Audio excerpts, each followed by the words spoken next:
UBC, inspiring Uganda.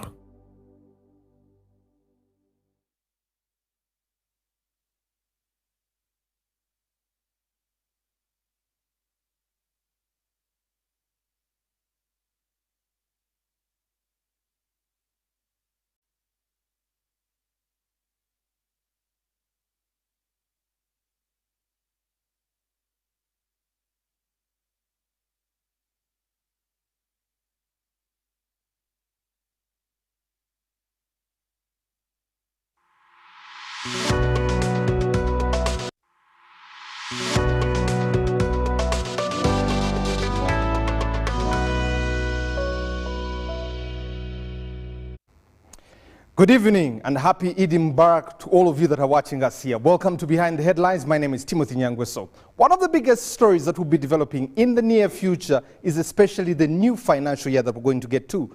1st July, the new financial year begins on between 2023 and 2024. That is packed there. But tonight, the spotlight is on the 11th Parliament. We look at it and wonder, will it deliver what Ugandans yearn for? In its third year, its third sessions have begun. What does that mean for every Ugandan? Your yearning, your questions, can they be answered? Let me throw some numbers at you. The 6th and the 7th Parliament had 295 members of Parliament. The 7th Parliament had 326 members of Parliament. The 8th Parliament had 375 members of Parliament. The 10th Parliament had 429 members of Parliament. But the 11th is the biggest we have, 529 members of Parliament. India alone has 552, a country of 1.2 billion people. A country of 45 million people has 529. What does that mean for us? 4 cardinal rules are the responsibilities of our members of Parliament. Representation, legislation, we look at appropriation and oversight. How has our Parliament performed? The 10th Parliament performed, according to the African Leadership Institute, at 60%. It failed at 50.8% in appropriation and representation. 5.4% of the members of Parliament did not say anything in their tenure there. 17% of the committees managed to pass whatever was before them. Are we able to deliver what Ugandans yearn for? Do we represent them as members of Parliament? Let's see the history of Parliament and then be able to introduce to you the guests. But before we do that, let me get to the guests. He is known as one who has been in the jungle of politics for the longest time possible. Captain Francis Babu has been in the jungles of Kampala as a member of Parliament, as a Minister of Housing, as a Minister of Energy, as a Minister of Primary Education, but also he has stood for Yala. He has also stood as a Member of Parliament for the elderly. He has been part of the National Resistance Movement for a while. He's a veteran politician. Let's look to our next guest. Our next guest is Honorable Miriam Matembe. She's an author, she's an activist, she's a mother, she's a Christian, she's a grandmother. She has been a member of Parliament. She has also been the Minister of Integrity. Our next panelist is none other than Reverend Father Onen Charles, Member of Parliament for Laro Peche Gulu East there, and he has been a priest for the past 8 years. One of the biggest contentions was when he was there, but now he's an independent Member of Parliament. Finally, we have the professor, that is our daily panelist here, Professor Sarah Sali, a social scientist, a researcher, an academician, but most of all, a dean at the Women Affairs and Gender Studies at Makerere University. That's our panel there, but let's see what the history of Parliament looks like here.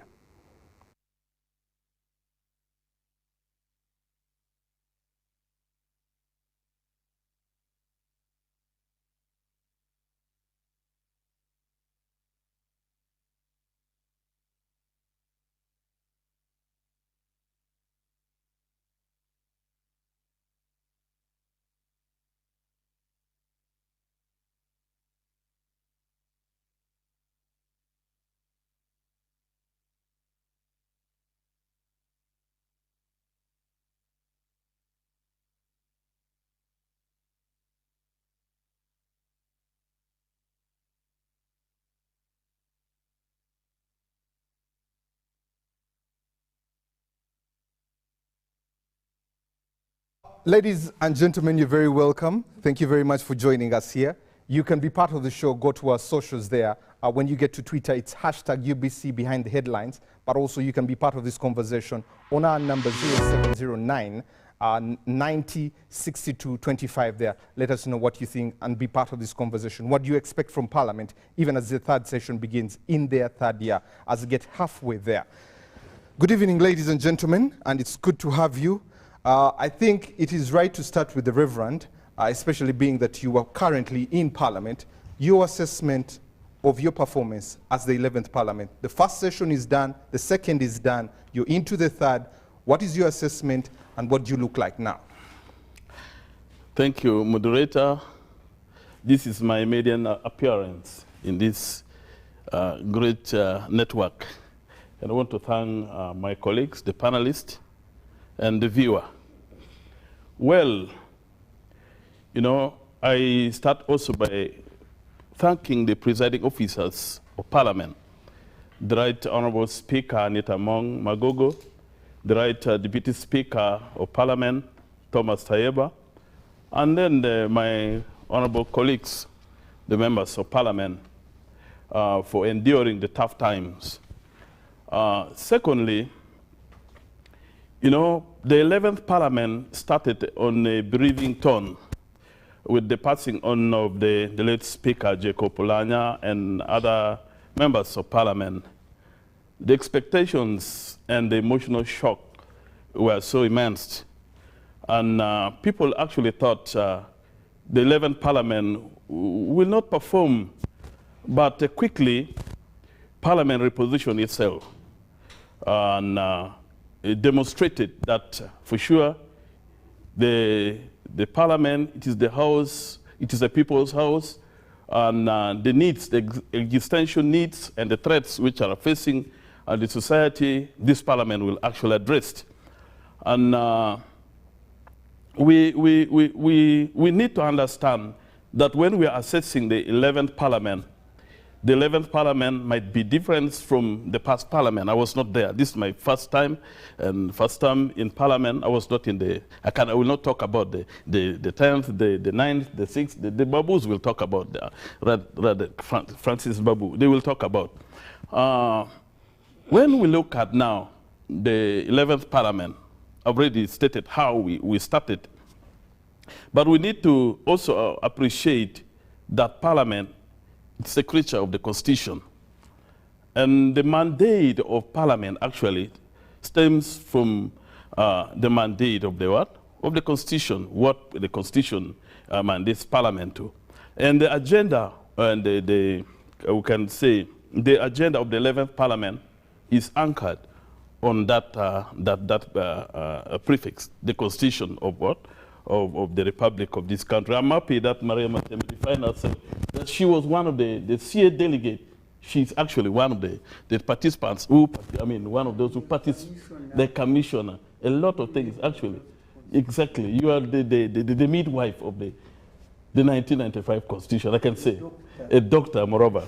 So, so when we look at the legislative mandate of Parliament, at least we can say this 11th Parliament tried to demonstrate by passing a number of bills, which eventually became act. Parliament expected about 56 bills to be tabled. Unfortunately, the executive, the non-responsive attitude of the executive, like I could say, failed Parliament. Of the 55 bills which Parliament, the second term, the second session, about 23 bills were passed, of which 7 were coming from the private members' bill. 17 came from the government, which means the executive did not do what they were expected, actually, by tabling those bills. So that delay actually made the second session not to perform to its expectation. But above all, the existential threats, and then the needs of the society made the 11th Parliament to outshine other Parliament, I could say. One you look at the number of laws or of acts, which, I mean, the bills which now has been made to what? To the Act of Parliament, were all centered on the rules of law, and it actually addressed the needs and the concern of the society. One of which I could also could say the anti-homosexuality bill, which I participated in it actively. You know, the humanity was at threat, and Parliament eventually stepped up. Much as the previous Parliament also tried to bring that. And the society, the situation was so volatile that nobody wanted to risk. From the ruling party, nobody wanted to table that. Everyone was fearing Muzee. I was one of those who actually requested Parliament through the speaker that I should table, and eventually my friend Honorable Basilira stepped in and was given the opportunity to move that. I seconded.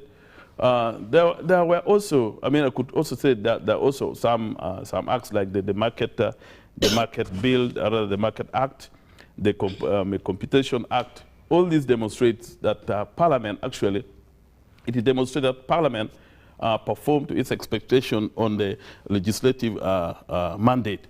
Now, on the appropriation mandate of Parliament, we need to actually appreciate this 11th Parliament, that we have tried, this 11th Parliament have tried to promote the well-being of the society. You recall this Parliament passed the budget for the Paris development model in a way of promoting the productivity of the people, and also in that way we expect that this will widen the revenue based.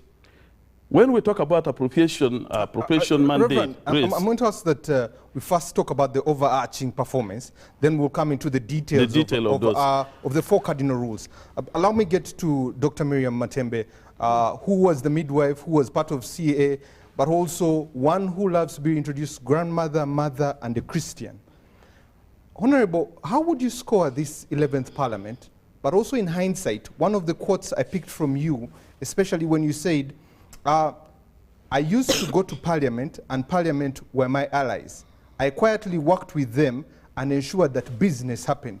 That's especially when there was the censure of some of the ministers there. Your thought on this Parliament, but in comparison to the CA and the 7th, where you are? Well, thank you very much, and thank you for inviting me to participate on this program. I think also this is the first time for me to come on this program. And when I was invited, I was struggling. I was trying to refuse to come because I'm not employed to analyze Parliament. I don't sit in there to see what they do. I didn't consider myself appropriate to critique and evaluate its performance. But when you people insisted, I said, okay, let me come. Maybe God wants me there to talk. Now, for me, comparing the current Parliament with the previous Parliament and comparing their performance, you need to look at this Parliament and its power and authority.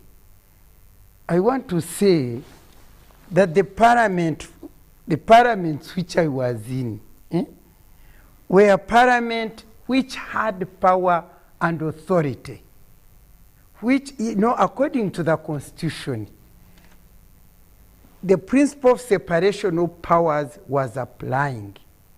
The executive is an independent organ of the state. The parliament is an independent organ of the state, and then the judiciary.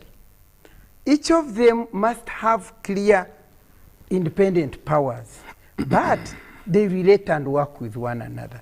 But what I want to say here, and everybody knows that because the statements, the quotations are there. The first time when the parliament, which was operating within the 1995 constitution, started working, using its powers to do its work, it offended the executive so much because the executive had wanted to continue with the authority, like in the NRC, where the independent, with the executive, the chairman of the president was the chairman of the NRC, and therefore he enjoyed that power. But when the constitution came into operation, he found himself not having power to come and chair the parliament, and he wanted to do certain things which he thought he should do and have authority on. But the sixth parliament refused, and it asserted itself and said we must do our work. And what that did, it angered the head of the executive because he could not do as he wanted. And therefore he started a battle on fighting the parliament to make sure that he will secure a parliament which will agree with all that he wants, and not a parliament which would be independent. And down the road, of course, come the seventh parliament, there was so much fight against those people who would say, no, this is what should be done, who wanted to assert the powers of parliament. And after he said, I am going to make sure that these people don't come back. And so that fight continued. And when the seventh parliament was finally, got out, and many of those people never came back, now there came the eighth parliament. And I remember that from that time, I would say clearly here that the parliament down the road coming to visit the ninth parliament, eventually actually it handed over its power entirely, handed to the executive. Why do you say it handed its power to the executive? Why do I say it handed its power to the executive? To the extent that the president had to sit there and make sure that they must elect the speaker whom he wants, and getting real involved and making sure that he must take the speaker, the deputy speaker, and last time you even saw. This was not the situation during our parliaments. Our parliaments would elect their own speaker, and he's there in his office also doing his whatever, but everybody out there now knows that the current parliament is under the authority of the president. And according to the law which I studied, and what I know is that the parliament should be the highest institution. In fact, the executive should be answerable to the parliament. That's why they say that, the executive works out whatever the budget, but the parliament is the one to appropriate, and then afterwards to ensure, to play oversight role, to ensure that that funding is done according to what happens. But right now, we have a parliament, moreover, which is so huge that in fact, even if they were, I wonder how many people ever speak in that parliament. I wonder whether, if you can go, I told you I don't sit there, but the way I see them, just few people speaking. I don't know where they speak. For us, let me tell you, we used to stand and speak, and the whole nation would hear, and they know, You go and ask individuals. The Honorable Reverend said that they overpassed the previous parliament, of course, by quoting the anti-homosexual bill. Among other bills. He says they excelled. There is no way.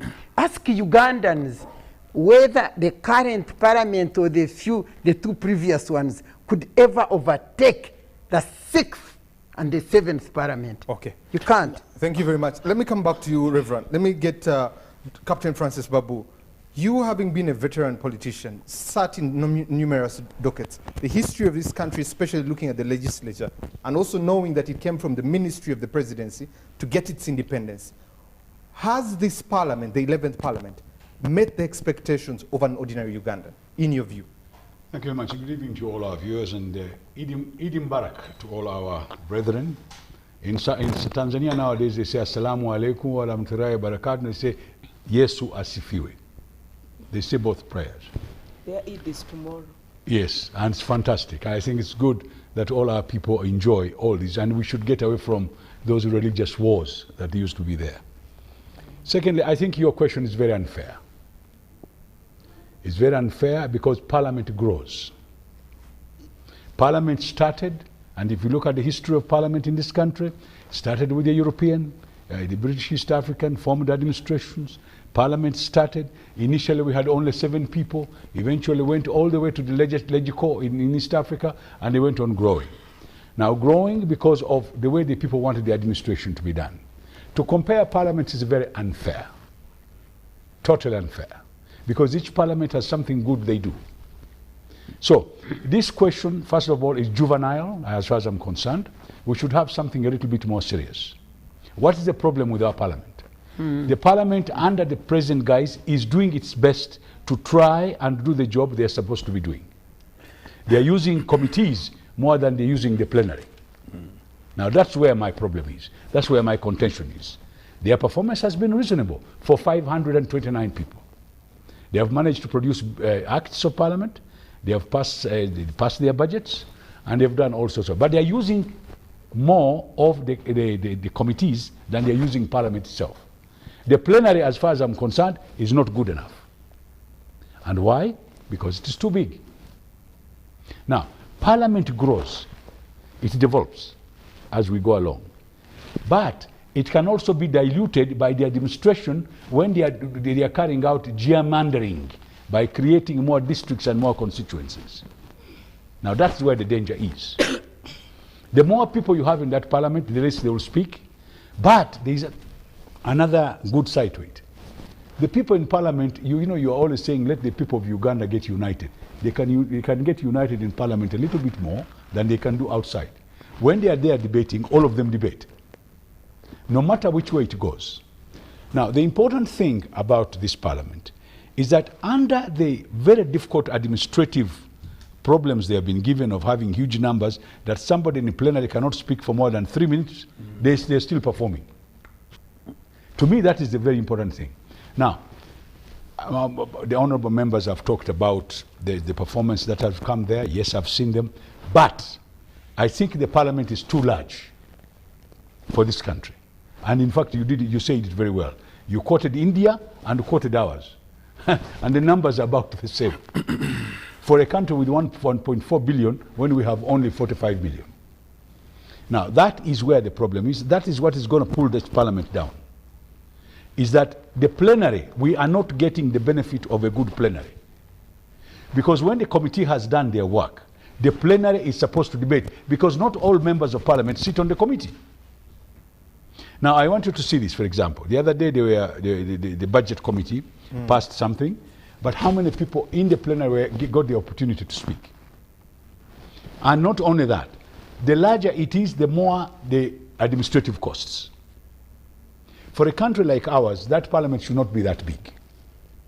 Now, I've seen Legico here with 60 people. At Independence, I think one got 37, the other one got 24, and you put on the direct members of Parliament from Buganda, that was 45.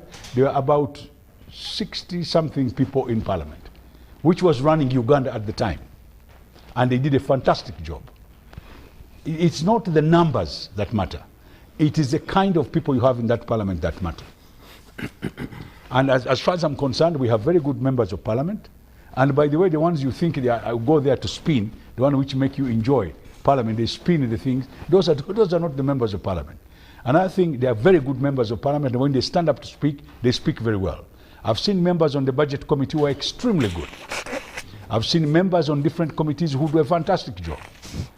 You know, so as far as I'm concerned, the question you have asked is a very unfair question for any Parliament, because each Parliament is going to have its own culture, which it develops from the time it is elected.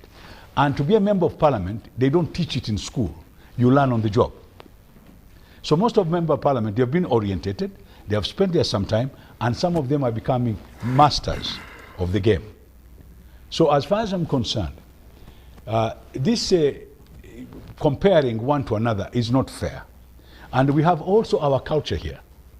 Our culture comes in, the political games come in, the economy comes in, and all sorts of things comes into that parliament. But let me tell you, I think they have steered it reasonably well.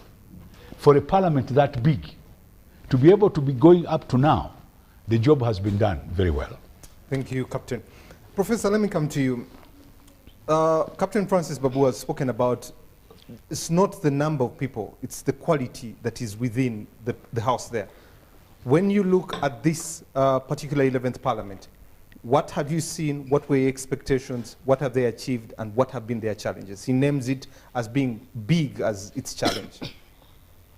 Yeah, thank you very much, Timothy, and good evening, our viewers. Of course, most of the points have been made that it is big, but why is it big? You see, it is big because that's the kind of politics we have chosen. You see, politics reflects it's the negotiation we have. That each time the powers that be go around, we are asking for a district, we are asking for, a constituency, and that has brought on, we asked for cities, because one of the things that increased the numbers in this current parliament is that we created cities, and within the same area you cut a city and then you cut a district. So those are negotiated settlements, which are sometimes very necessary to stabilize a place. So we need to understand it from that angle. But also when you look at the roles of parliament and how they work, Captain has already talked about, they work through plenary, they work through committees. And many of them are in committees on a day, at least 3 days a week, just like they have plenary 3 days a week. But in addition to that, they also do supervision. So they've been around either in different districts or even supervising other entities of the state, checking where there's excesses of, financial misuse. They have tried to check whether government projects are functioning. And this is largely committee work. So they go around and ascertain that. So there they have tried to do. And of course, the usual achievement they have, 23 bills within 1 year has been a great achievement. Maybe what we can go further is to check about how much those bills will transform our lives. But within 1 year, 23 bills, the number of committee meetings they've had, the plenaries they've held, and the supervision they've done around the country, I think they have tried to do their work. So maybe later on we can discuss where we think they should focus more. But as for performance, they have performed. And basically, maybe as we assess parliament, we also need to be aware what the roles of parliament are, which are largely to pass laws, to provide by giving legislative direction, and also to scrutinize government policy. I know there are many things we have loaded parliament with, but which actually are not parliamentary functions. We want MPs to be able to construct roads and bridges in our area. It's good if they can lobby for that to come, but that's not a parliamentary function. It's an executive function. We want to assess parliamentarians by the number of times they have spoken. That's not a parliamentary function. Because if they were to speak, because if you calculate, if they were to speak each one of them by 1 minute, they'll need 8 hours sitting to do that, minus the speaker's introductions and conclusions. If we are to go with the 3 minutes, we would need a parliamentary sitting of 25 hours. We don't have that time. So people are working in committees. What you see as a product of a committee is a bill, is a suggestion, is an investigation, is an interrogation.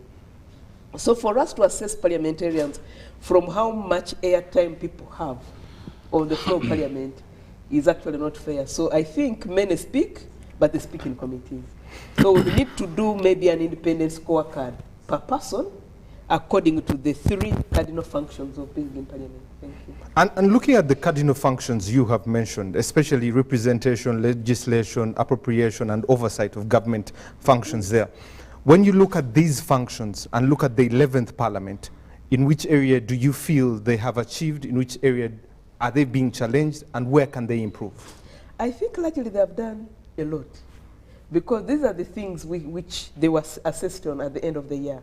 They were assessed on the number of bills, they were assessed on the committee meetings and supervision they have done, They were assessed on the investigations they have done, whether of NSSF or whatever. So they have done all these things. So basically, for me, I think from what they're supposed to do, they have actually done it. Maybe what we need to do is to go into the interpretation of what that means for us. For example, if you asked me, I would maybe think probably on the energy, for example, on the electricity bill, we wouldn't just have debated on how to make ERA well capitalized, but probably we should go further and address the issue of energy.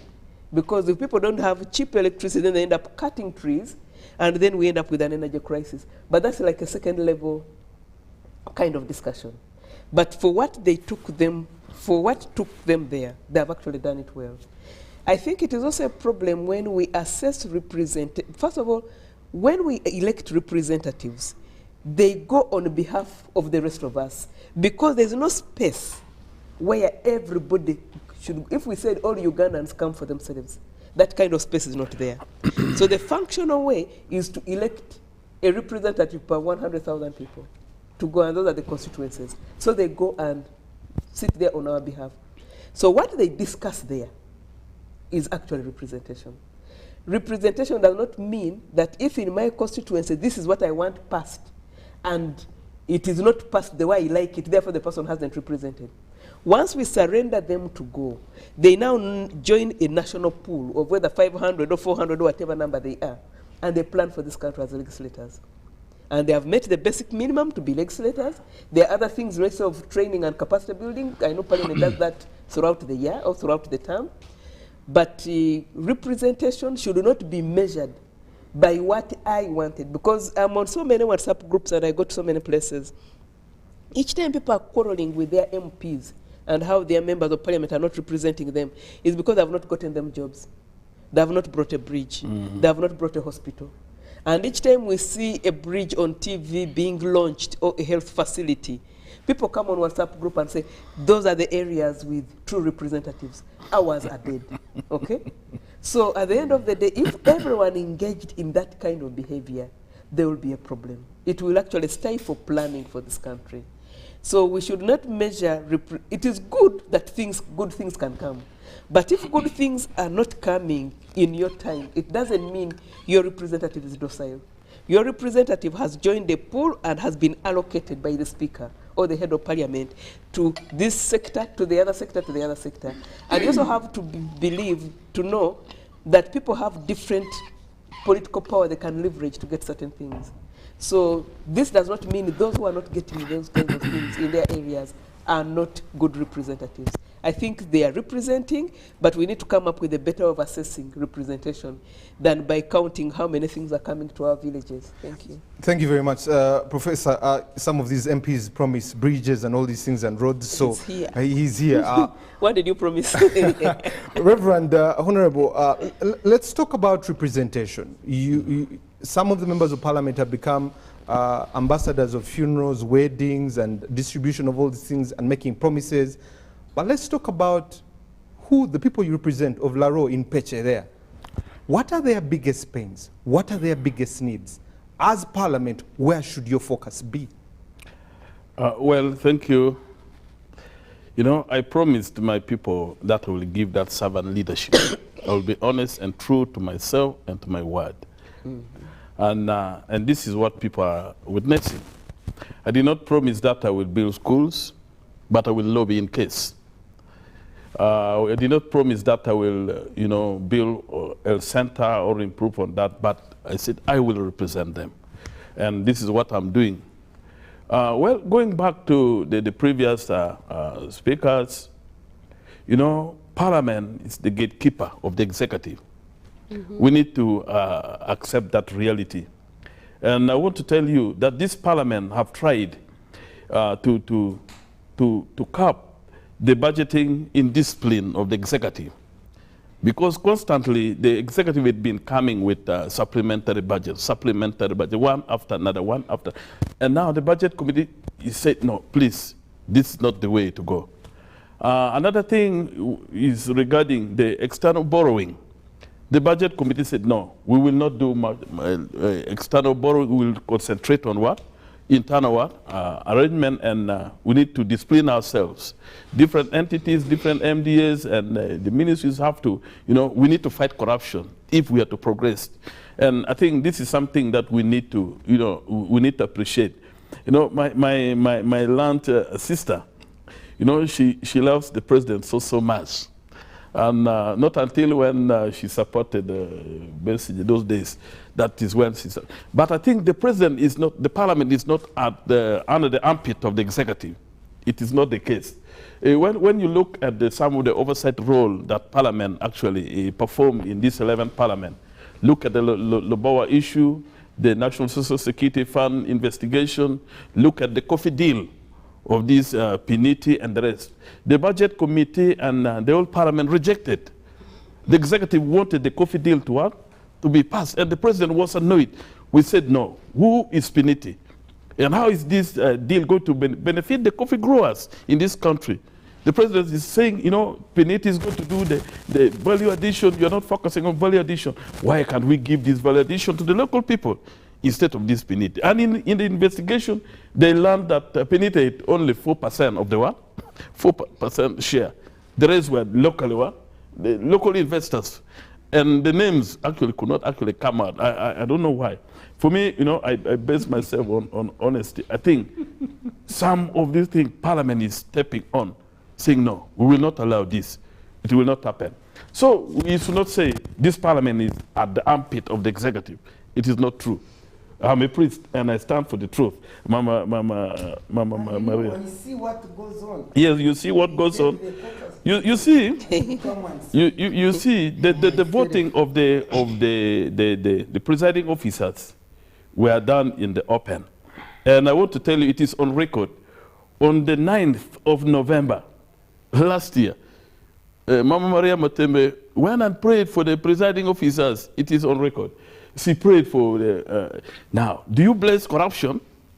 I know corruption cannot be incensed. You cannot incense corruption. She prayed for the Deputy Speaker of Parliament. She prayed also for the Speaker of Parliament, which means she is aware that it is, and it was according to the wish and the will of God. That's where this whatever, the presiding officers were elected. Now, the only thing that we need now to look at, Parliament, the 11th Parliament has no problem.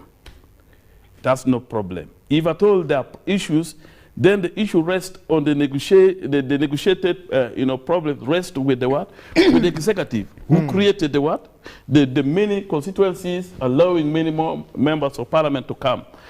There is constitutional review which is about to be tabled on the floor of Parliament. I believe the minister Norbert Mao will expedite on that process so that we look at the what? Some of the review. How can we now resize this Parliament? Because the budget committee it already proposed that this Parliament must have to be resized. And if it is to be resized, what are the processes? What should be done? It is now the question that we need to debate. And Reverend, staying with you before I come to Mama Miria, when you talk about things like legislation, when you talk about the coffee deal, Parliament has had one scandal after another, and it's not that the scandal is wrapped up or by policy or by law. Can you give an example of the scandal? When you talk about coffee, when you talk about Honorable Namuganza, when you talk about the Computer Misuse Amendment Act there, all these are one scandal after another. Uganda Airlines, one scandal. We don't see the end to it, neither do we see a policy or a law enacted to it. In that area of legislation, what is it a spirit of the law or the letter of the law that you're following as members of Parliament? The spirit of the law is very clear. It is well intended, well anchored on. The issue is with the executive, because Parliament always does what is expected of, and it rests now. Look at the issue of the Honorable Namuganza. Parliament recommended that the Honorable Namuganza passes be censored, and she was censored. It was the executive now, the president, to remove the honorable minister, and up to now he has not done, which means he's condoning certain things. So the issue is what? He's condoning certain things, but with Parliament, Parliament has no, cannot tolerate any. No. As a member of the Rules Committee, You are I a am member, not just a member, but the deputy chair. the deputy chair of Yes. the Rules Committee there. What policies, what laws, what governances can you put in place? Especially, you say integrity is one of the pillars there. How do we get this into the 11th Parliament? Well, Parliament has enough rules, and the Constitution, which guides the operation of Parliament, it is still, we believe, and not until the review is done. It is that which we need to follow. But if the executive is not, not following that, it is not be, that is not the responsibility of Parliament. Parliament cannot be blamed on that. Parliament did its work. Yeah, we have, yeah. Mama Miria, coming to you. I know you want to rebut this, but also the spirit that you used in the Constitutional Assembly there as you put this Constitution together and what you see now, as a midwife, is this baby delivered or is it premature? Me, I'm glad when he was here critiquing me, he said, you see, the president condones now. Has condoned. Me, I am here to speak. I told you I don't go to Parliament to analyze whatever they do.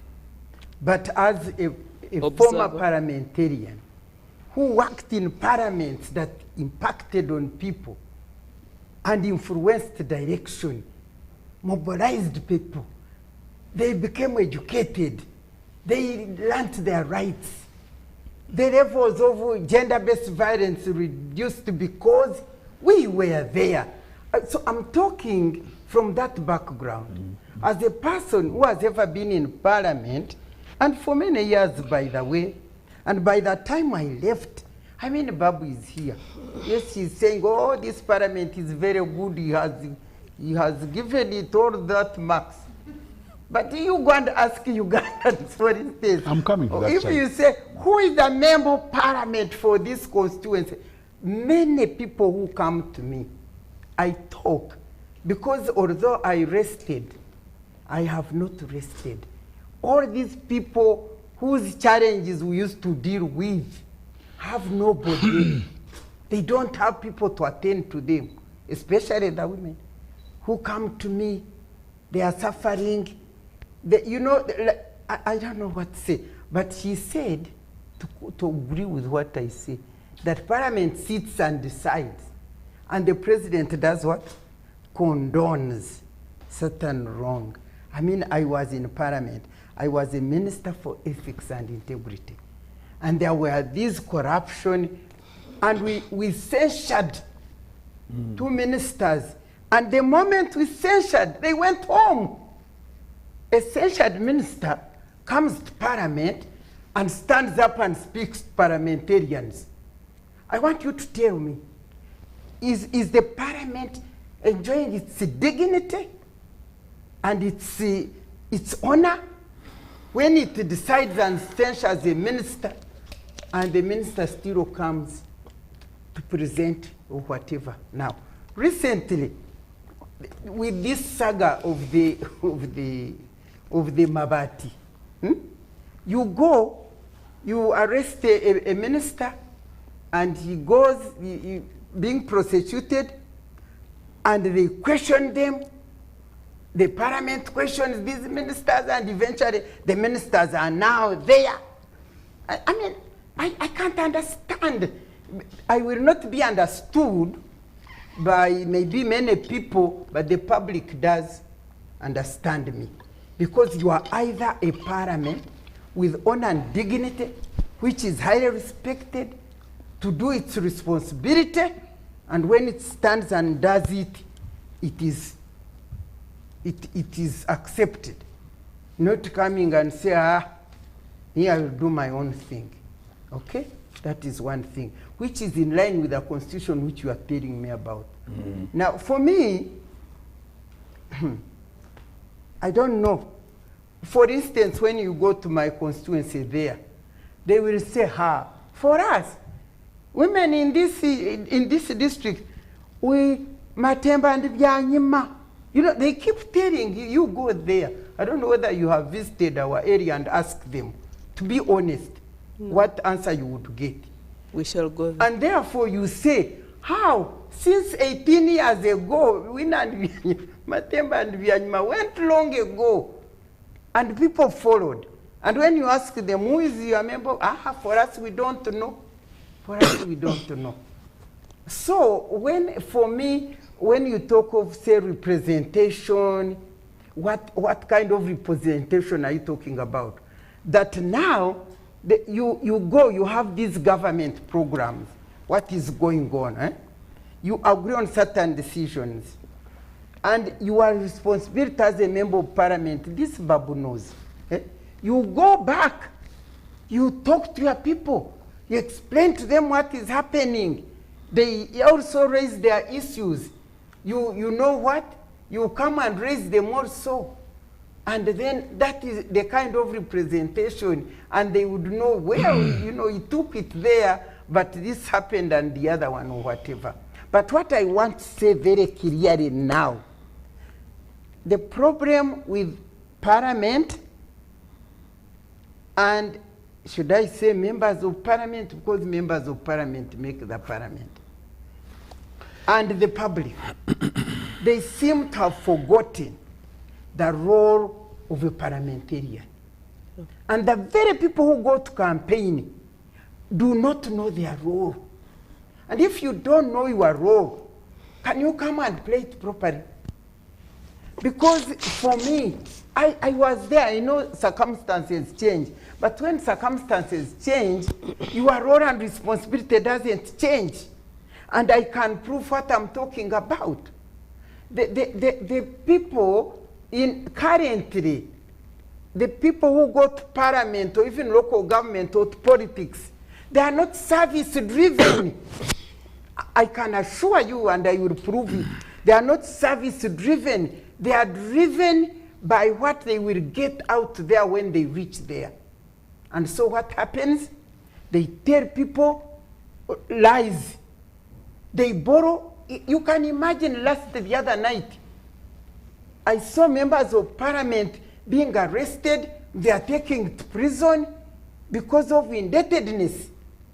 One, when they were at the caucus in Chankwanzi, the indebtedness, of course, was put forward. It is sort of transactional parliament. At times, that's why they take what the boss wants. We are very poor, you see, we need money here, we are not well, and that is the truth, whether you believe it or not, because I know it. They went there, they got Chankwanzi for transaction. Hey, we are heavily indebted, and the president was saying, why should these people be heavily indebted? Why should they borrow money? Why shouldn't they go to the parliamentary circle and they used to borrow money? And then I was saying, but why doesn't he ask, why do they borrow money? You got parliament. Why are you? I spent 17 years in that parliament. I tell you, I have never borrowed. I didn't have loans to reach here. And why, if you are going to serve people, why do you buy them? And why should they also ask you for money? Do you see how the situation changed? And if things change, then the performance also change. And I know that is the truth. Because why should a member of parliament borrow to the extent that is being arrested and put in prison 2 years down the road? You are put in prison because of indebtedness. Why should you go to those people and take beds and build hospitals, dispensaries, and put all these things as the professor was saying? Is that your responsibility? Why are you doing that? What we used to do is to go to parliament and stand up and articulate the challenges and problems of your constituency and put it on the table there. So that when things are being worked on, your constituency, yes, here, water here, what, and you go and monitor to see whether those things are happening in that area. But right now, the moment the member of parliament enters the parliament, first of all, he has already borrowed money to buy voters. This one and I, we can tell you the truth that in Uganda, it is not voter elections. It is voter purchase. because for us we experienced Auction. wholesale voter parties. We saw it. Okay. We saw it. Therefore, the members of parliament, they don't seem to know their role because they want to stay to be there in parliament. And right now, you know, I work with them. I mean, they called me, they gave me some members, women to mentor. Can you get them? Every time they are running to a constituent, you ask them, but what is it? Hey, my opponent is already, you know, their attention, and this is the truth, most of their attention is in the constituency to ensure to put more mattress, to put more what, so that their opponents are not doing what? Are not going to outweigh them. And I can assure you, come the next round, about more than 50% will stay there and the other new people will come. Why?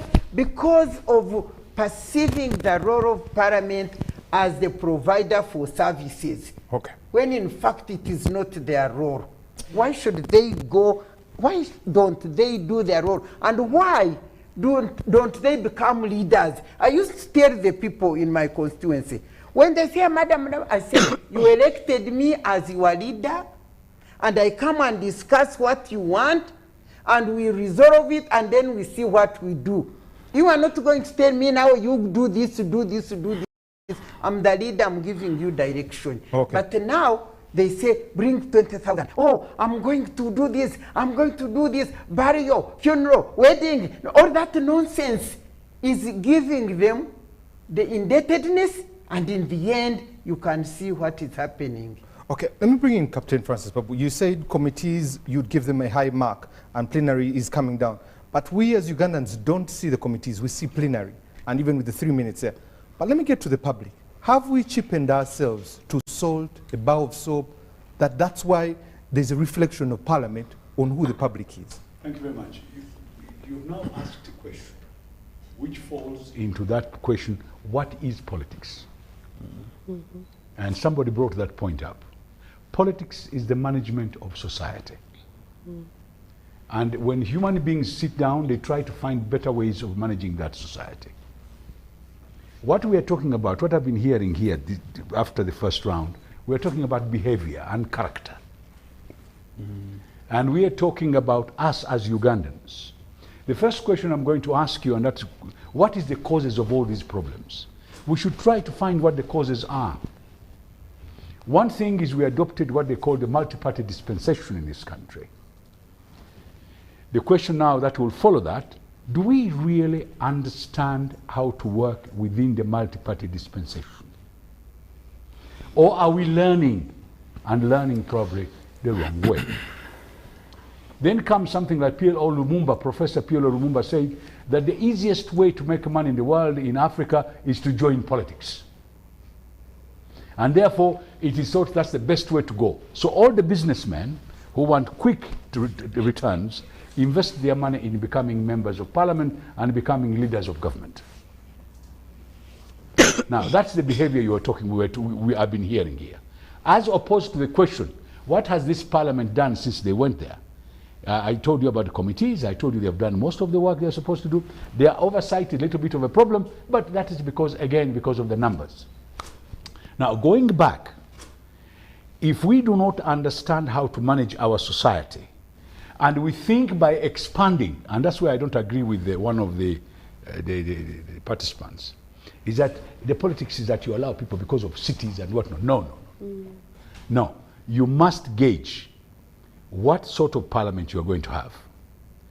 At independence, we had 15 districts in this country. If you said each district brought 10 people in this parliament, we should not have more than 150 members of parliament, as far as I'm concerned. Even if you were 100, they can still debate very well for this country. So, to go back to the politics, the people who expanded in these parliaments, are they diluting parliament?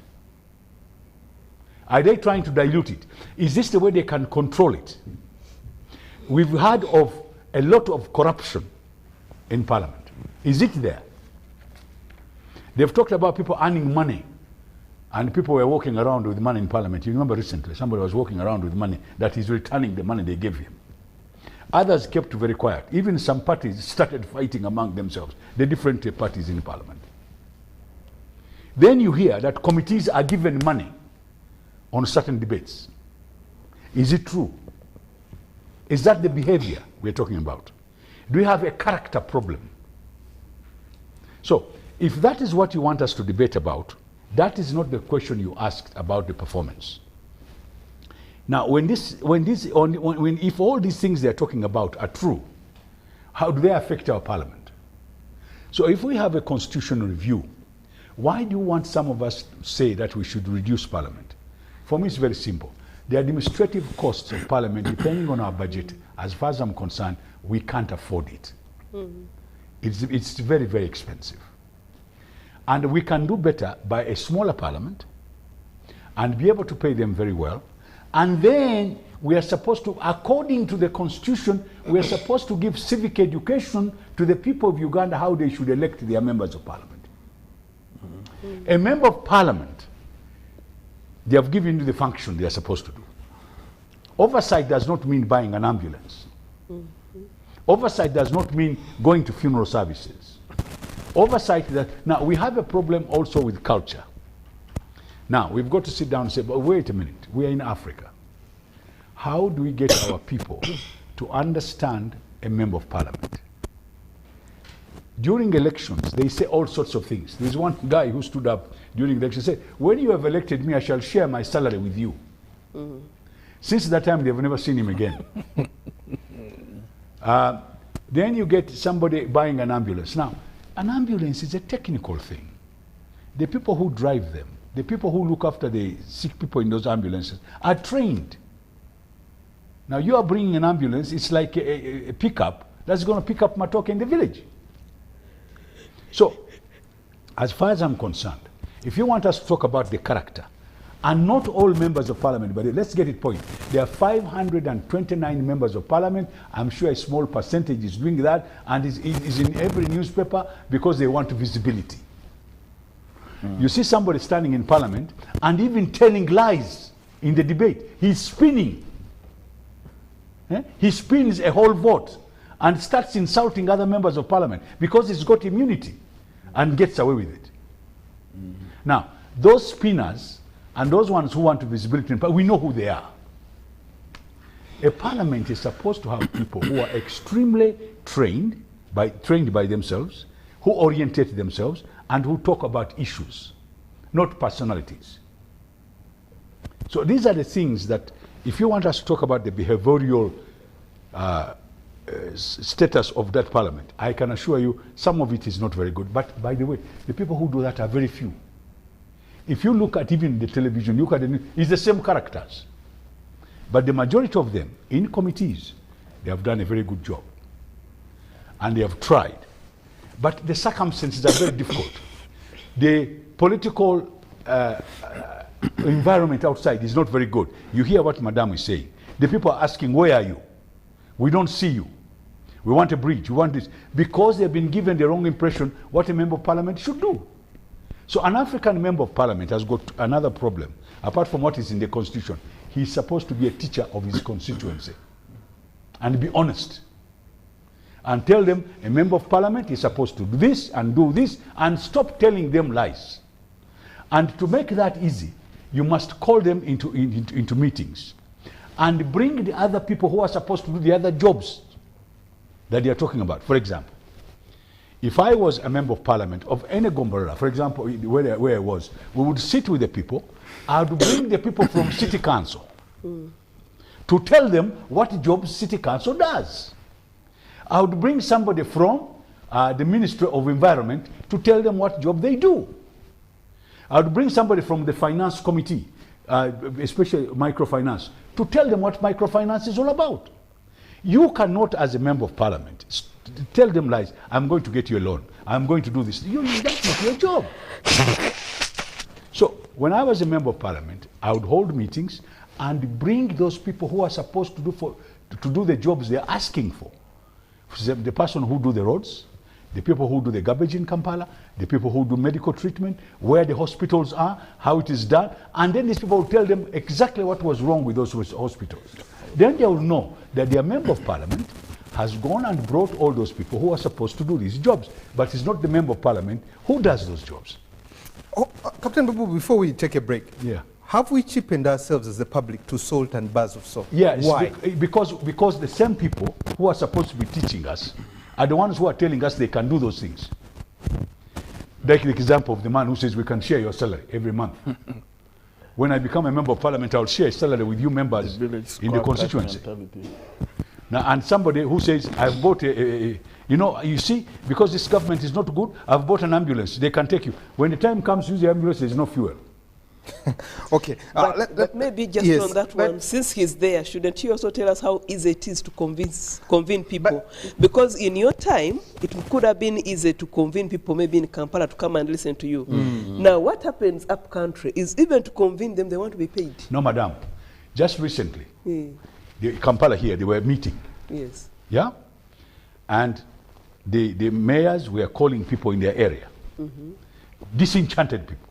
Totally disenchanted. They chased away the person dealing with the parish development committee, development models. So when I came, they stood up and shouted. You know why?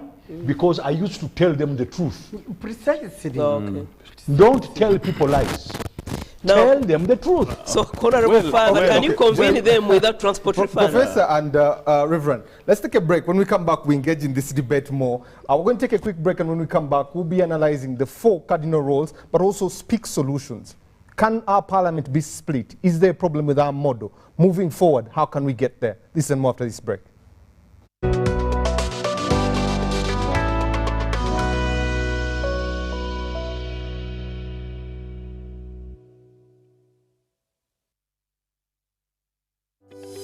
These days, our homes are no longer just the places we live.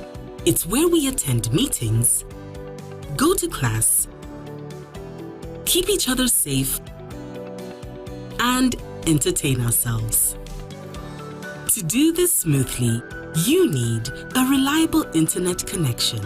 Buy the MTN WakaNet router, which connects up to 32 devices and gets a free 40 GB data bundle at only 149,000 shillings. Or buy the MTN WakaNet MiFi at only 75,000 shillings and enjoy a free 15 GB bundle to stream, study, work, and play on the go. Visit any MTN service center to buy the MTN WakaNet router or MiFi and enjoy the internet that does amazing things.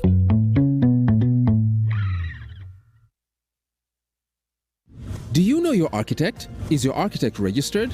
An architect in Uganda is one registered with the Architects Registration Board, ARB. ARB is a statutory body mandated to regulate and maintain standards and practice of architecture in Uganda. Save money and life that is often lost in collapsing buildings as a result of employing quacks to supervise your construction sites. Remember, only registered architects have professional indemnity in the event of loss of your property. To learn more about the benefits of using a registered architect, visit www.arbuganda.go.ug now. Or call us on 0781 498 823 or find us at PKF Building, Kira Road, Kampala. ARB is here to ensure professionalism in the architectural industry. Are you tired of high fees and slow transfer time when sending money? Airtel Money is here to revolutionize the way you move your money. We have revised our rates Pakaku ground. Sending money from Airtel to other networks in Uganda, East Africa, and to the rest of the world has never been more affordable. Dial *185# and start sending money. Switch to Airtel Money today and experience unbeatable rates and top-notch services for all your local and international money transfer needs. Airtel Money. Instant, secure, borderless. This isn't just a girl. She is the future. This is a teacher, a doctor, a community leader, our future president. She is our family's pride, and as her father, I will protect her from child marriage and talk to her about the dangers of teenage pregnancy. We each have a role to play in empowering our teenage girls to protect them from child marriage and pregnancy, because when we empower them, we empower our nation. Protect the girl, save the nation. Take action. Report any case of defilement or child marriage to the police or call Sawuti 116.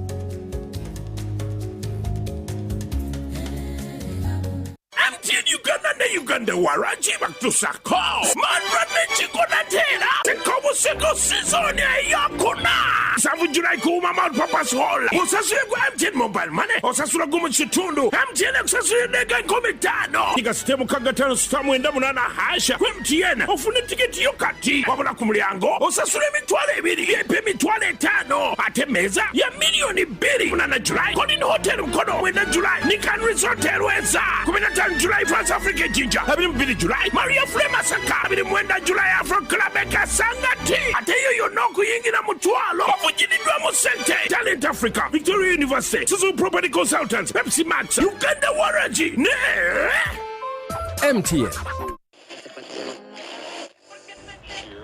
Wala bana ifude bansibye zempende. Yankwenu nawe olowooza babbi ba ku street be banzibye.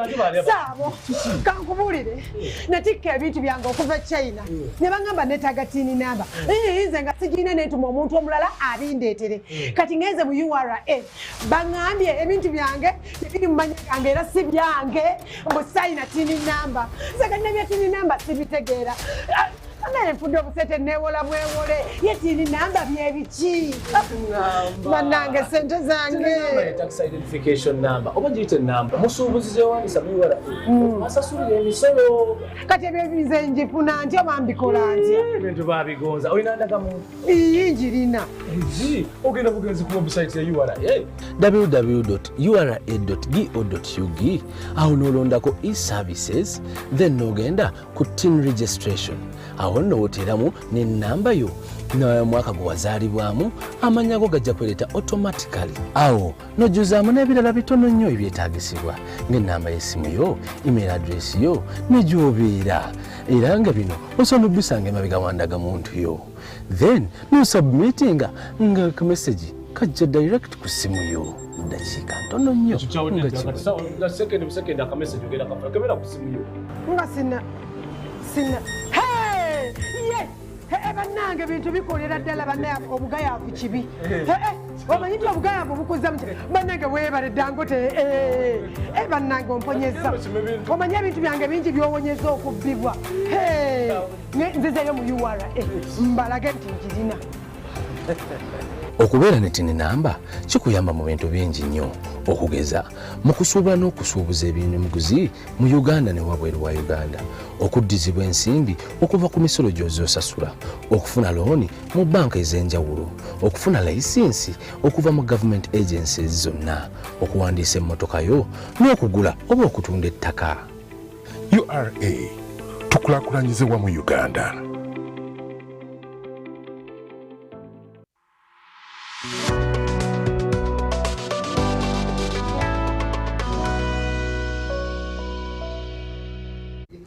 Welcome back from that quick commercial break here on Behind the Headlines. My name is Timothy Nyangu. So in the studio, I'm joined by Professor Sarah Sally, Reverend Father Charles Onen, Member of Parliament for Peche, yes, Laro, Peche, Gulu East there, and Mama Miriam Matembe, who is an author, a mother, grandmother, a Christian, and finally a veteran politician, Captain Francis Babu. And you were part of the conversation here. Let me read some of the feedback that is coming through. Quite lengthy from Huntington there, but I'll pick out a few things. He says the president needs a law to be able to curb his powers there. The speaker and the parliament are strong cadres of the NRM. They can never say anything to preside over motions that have come from the parliament. Good evening, Timothy there. Someone else goes on to say, kindly thank the panelists for what they're saying there. Mama Matembe and the regime of parliament then please advise the 11th parliament. Biarahanga Francis from Nansana there. Also, great analysis from about the House. The outstanding problem we have seen is representation, to the extent that the representation has numerical excesses that cannot allow effective representation. Otherwise, the intentions behind increased representation by somewhat of what you extend to inefficiencies, okay? I salute the veterans there, Captain Francis Babu. My name is Geoffrey. What baffles me is the big number of members of parliament. They're uncalled for. They suffocate taxpayers' money a lot. Secondly, the executive now decides everything and the bitter truth. Okay?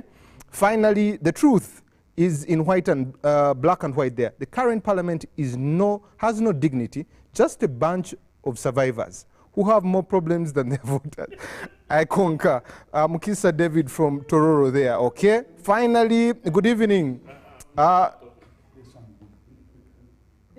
He has said, realistically comparing parliaments by Mr. Babu is not fair, but what was the purpose of them getting there? Honorable Matembe and Captain Francis Babu will respond to that. The Reverend should prove to us the 11th Parliament has no problem, especially cheating Karamoja. Uganda is now learned and informed. Keep on following everything Ugandans say and the language you people use, complaining what people demand. If the bridges and rivers are not there, why are they promising them? 800 MPs is what we're going to get in 2026. I also thank the professor for her submission there. Professor, both as a researcher, but also as a social scientist, you study behavior of human beings. Let's look at the public, us, the people that vote these people into power, the members of parliament that send them there. Where is our challenge? And why are we not getting this right? Especially looking at 25% is what got back and over 70% is new. Well, thank you very much, Timothy. As we said, partly it's because of people's expectations of parliamentarians. But how do people get there? Because in the cutthroat competition to get there, that the members have said, others introduced money into the game. The commercialization of politics. They commercialize politics. So they buy people. It may be counted as transport refund or something else, but somehow they make financial inducements. And so if you don't have the capacity to do the financial inducements, then you don't qualify to be a leader. And it's a matter of time that that will become a behavior. But when you go beyond that and you talk to them, why are they asking for soap, matchboxes, and the salt? They will tell you, this is the only time we get to see those people. Once we vote them and they go, you go to their Kampala home, there's a security guard, there is a dog, there is I don't know what, you cannot access them. So for us, they have to leave our thing here. Then others even go beyond. Others even go beyond and say, the only time you see the state here is when the police has come to arrest a criminal. Especially people who are in far to rich areas where maybe, okay, now the government has tried to do a lot with putting health facilities and primary schools. But apart from that, people say, well, you never see the state. The only time you see the state here is if there's been a crime and someone has died. So the only time people are forced to come to us is to seek our mandate. So we know that that's the only time we see Uganda. So they have to leave our thing here. So over time, that became normalized, and it became the norm and became the behavior. So to the extent that now if you don't have that, that has become the standard of who qualifies to enter parliament. You can be anything incompetent, but as long as you have money, you will still go through. And I do meet many people when we go to the field who really regret. We left the other person who would have spoken for us. We voted this one. Ever since we voted him or her, we've never seen her again. And she doesn't speak. So you end up with those kinds of behavior. But we introduced the inducement. So after the inducement was introduced, and largely I think also because people, especially in the ruling establishment, had money. So that became one of the ways to take out the opposition. So it became now a way of life which is actually eating everybody up, to the extent that many MPs cannot afford to go back to their constituencies. Staying with you, Prof, how do we get an effective and efficient, even as they get into their third session there, how do we get an effective and efficient parliament, even in this last leg? If you're talking about the 11th parliament, I think because it's already there, we have to improve things like capacity building. It could be training, it could be mentorship with whoever is mentoring who, because those ones are there. But if you are to talk about the next parliament, we could review, for example, people here have suggested reducing the number, but we could also talk about increasing the profile of who needs to get into parliament. And it shouldn't just be senior 6. It may be a higher grade, but it could also be experience. Because if I may be a degree holder, But if all my life I've been a secondary school teacher, Parliament is a different ballgame. I may be the best woman in Mothers Union. I may be the best person in the village who attends people's functions. But Parliament requires something more different. But you see, those are the kind of people we are voting for, because this one is there for us. So when they go there, they realize Parliament is really a battleground. You are debating this, you're arguing for that. It's no longer about being nice and attending this and cooking. That's a different thing. So I think we may have to rethink the profile of who gets into Parliament. What are the credentials in terms of education, but also experience, I think should matter. Okay. Let me come to you, Honorable. Reverend, when you look at some of these initiatives that you're talking about, the economy has been struggling ever since COVID. At 3.7%, growing to 4%, 5.1%, projected to go to 6%. URA hasn't collected its target in the last 3 years. What are the pains of Ugandans when you look at employment? You, as a member of parliament, of the 11th parliament, what should be your areas of focus? Well, thank you. You know, before I could answer, come to that question, humanity has never been grateful. Right from the time of Adam and Eve, humanity has always been complaining, and complaint will always be the nature and part and parcel of our existence. We need to appreciate what Parliament has so far done, the 11th Parliament. And my appeal to the general public, even to us who are here, we need to differentiate individuals' issues, individuals' errors or problems with the institutional problem. Parliament does not, recommend somebody to go and borrow. And Parliament actually, is discouraging borrowing, external borrowing. Government has been borrowing from World Bank, from this and that. And the committee on budget said, no, we need to scale down on the issue of borrowing. Now there are members of Parliament who are being paraded on TV that they have borrowed from these money lenders and so forth. That is not an institutional problem. That is something to do with an individual financial discipline. Now, why do people borrow? Because of the local, I could say village mentality, village scorecard mentality. The village scorecard mentality and the cultural dynamics. People want to see their MPs, at the funeral. They want to see their MPs. Taking somebody to see gynecologists, to visit gynecologists, which should have not been the case. The cultural dynamics. I give an example with my situation. I never used the money. Tomorrow or next week you will be in Gulu. Go and find out. I did not spend any coin to campaign. Instead, people were the one voting. The Islamic community gave me, Sheikh gave me 150. You know, when people, 150 liters of diesel. This is from Islamic, giving to a Catholic Reverend Father. Wherever I was going, people were giving me money, 120. That is what I used to what? To fuel with the generator. Because I did not have a bicycle to what? A motorcycle.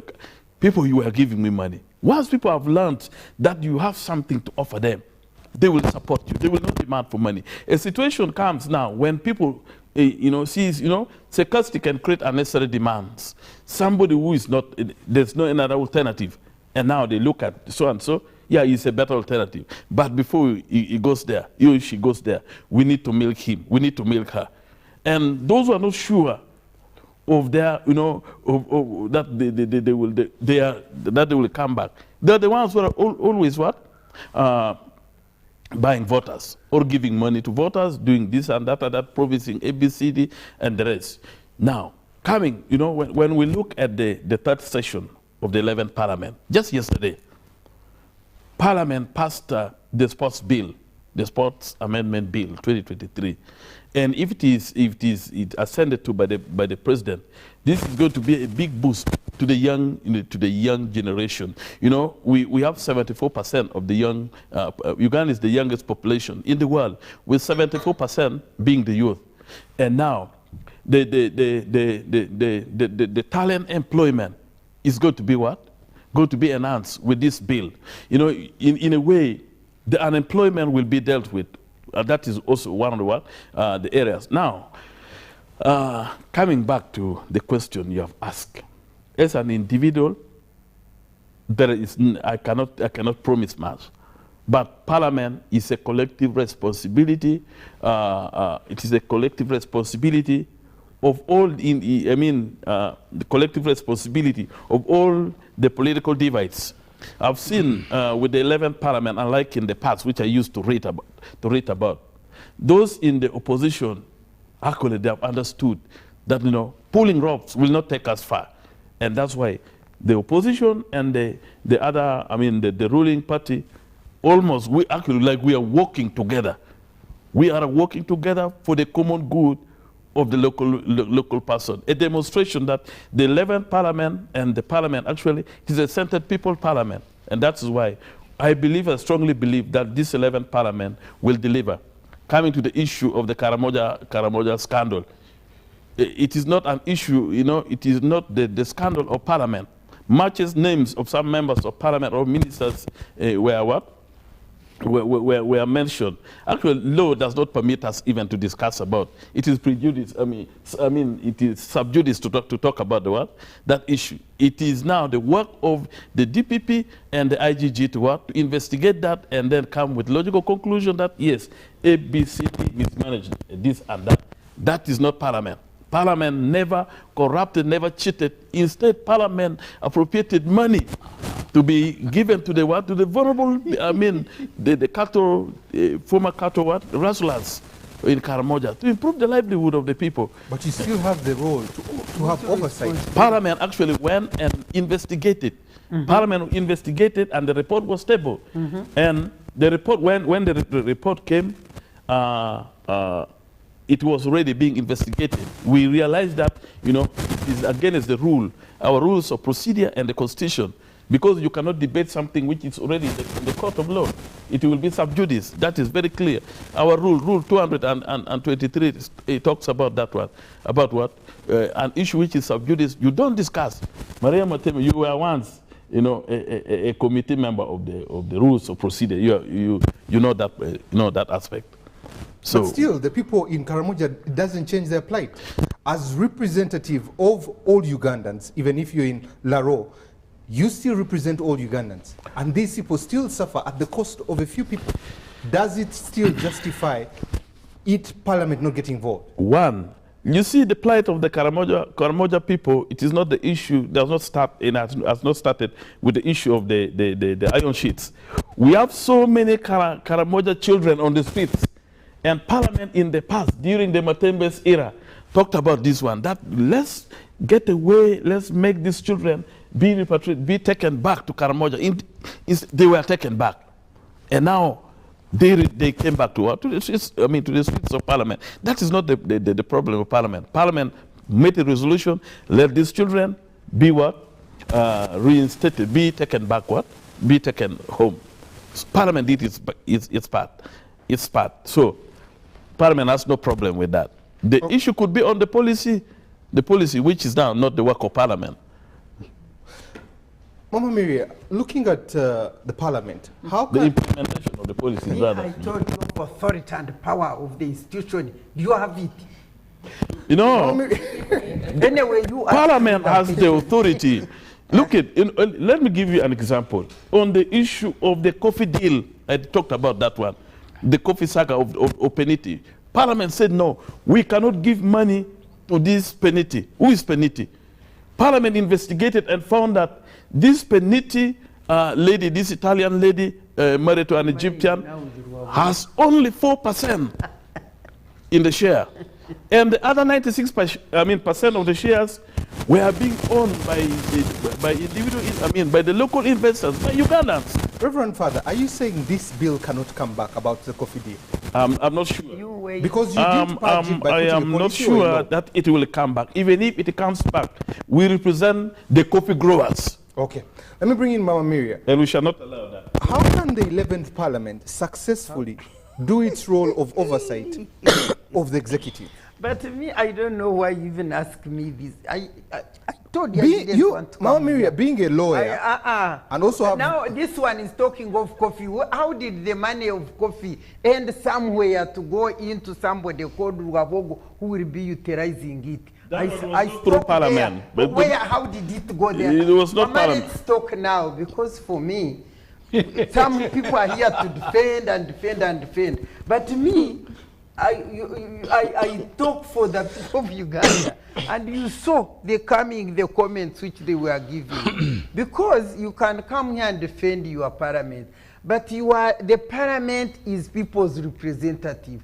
It is supposed to be their voice. It is supposed to be their, their redeemer. It is supposed, because we sent you there. But you now hear how people are responding is what I'm saying right now. What I want to say is this.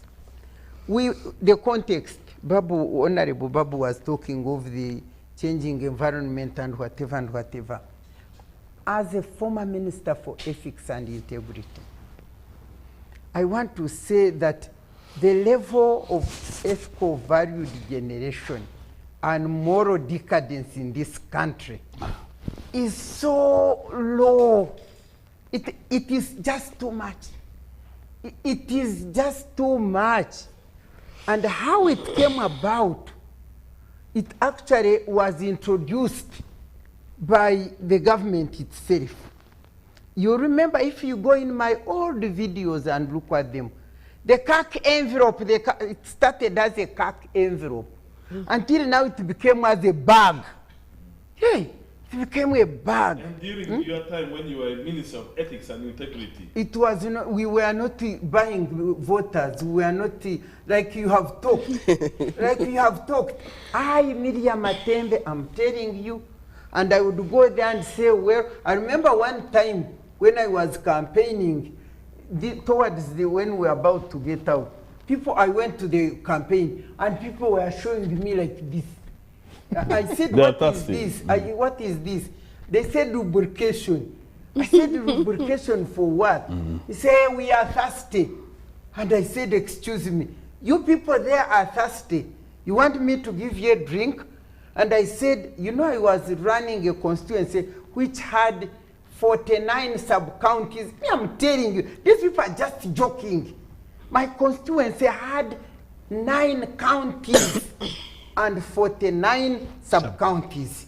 Almost the whole of Ankole, apart from Bushenyi. And I can assure you, by the end of like 2 years, I would have reached every sub-county. And reach it not just like that, but to reach it, to sensitize it, to paralegal training, income generation, all those kind of things which I was doing there.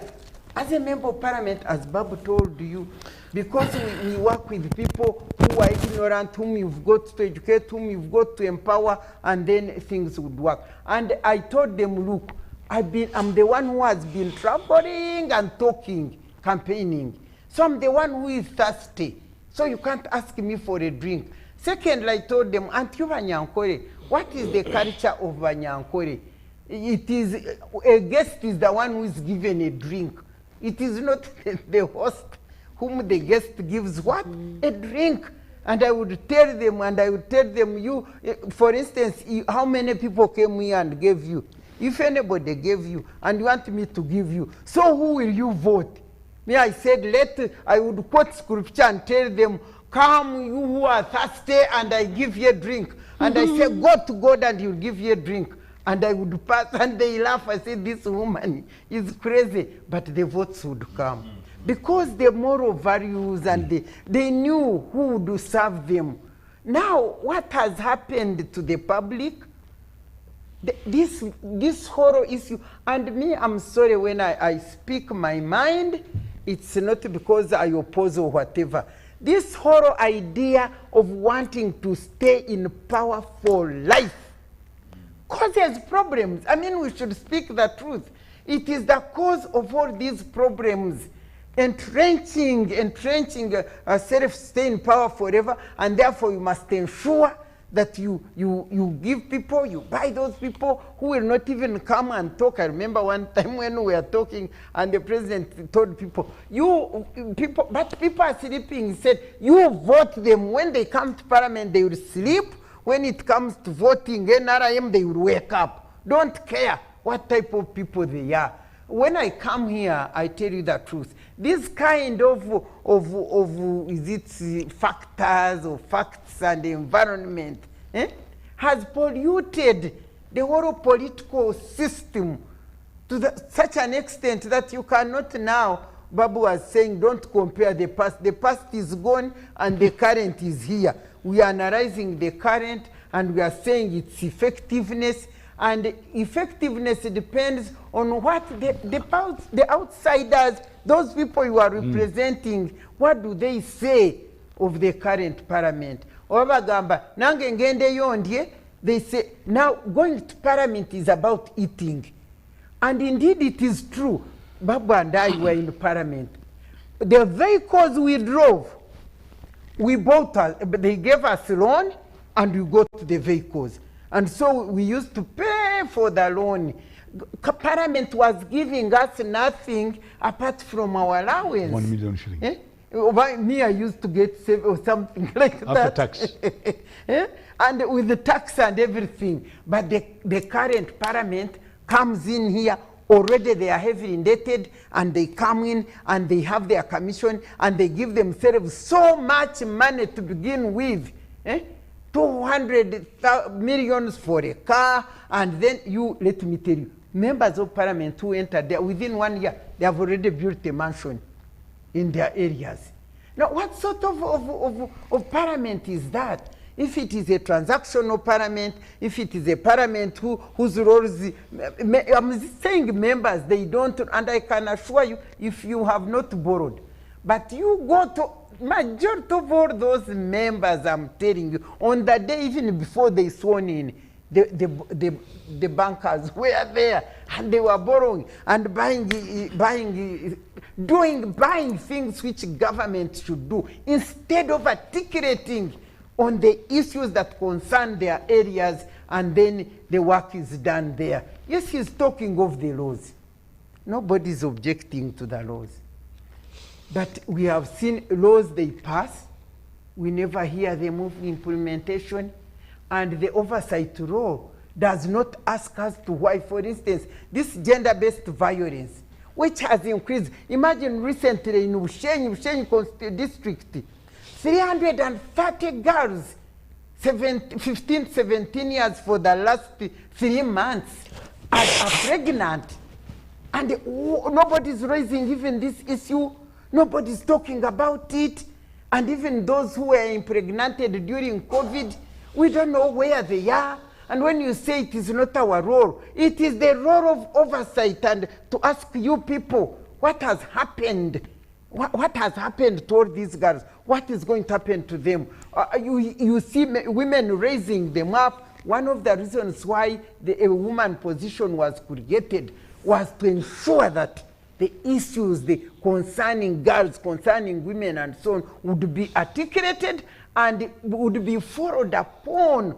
I know what I'm talking about. So when I see I don't see these things being followed, I don't see them being talked about as issues, then I say for me, as far as I'm concerned, the things which interest my constituency as a woman in this country, I don't see them attended to. Okay.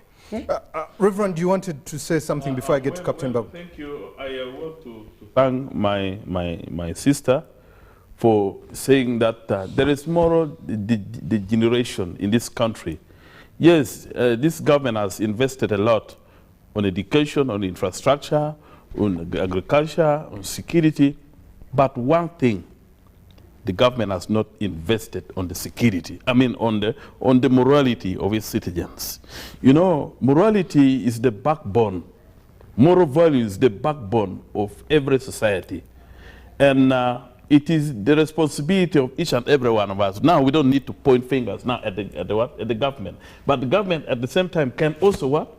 Can also facilitate what do I say? can also facilitate the moral upbringing of its citizens through the Ministry of Integrity, of Ethics and Integrity. Which also got iron sheets. Yeah, exactly. Which also got iron sheets. You see, let me tell you one thing. I used to read about Maria Matembe in those days. Actually, she introduced what we call the V campaign. There was a V campaign, V, keep it real, the V campaign, which is akin to the nyege nyege. And all these are what? Are indicated. You see, the elders ate the shower grapes, and the children's teeth are now set at edge. Now, what do we need to do? What?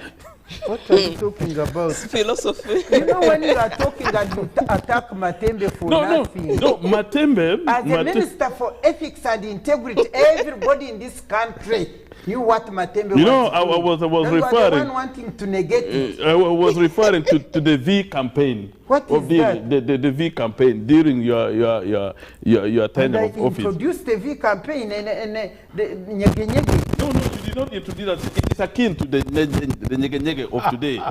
So I don't know what you are talking about. And you are just lying. No, I'm not lying. You know, it is the reality. Anyway, That's now what? Let's focus on the question at hand. Now the question at hand. Did you come to attack Matembe? No.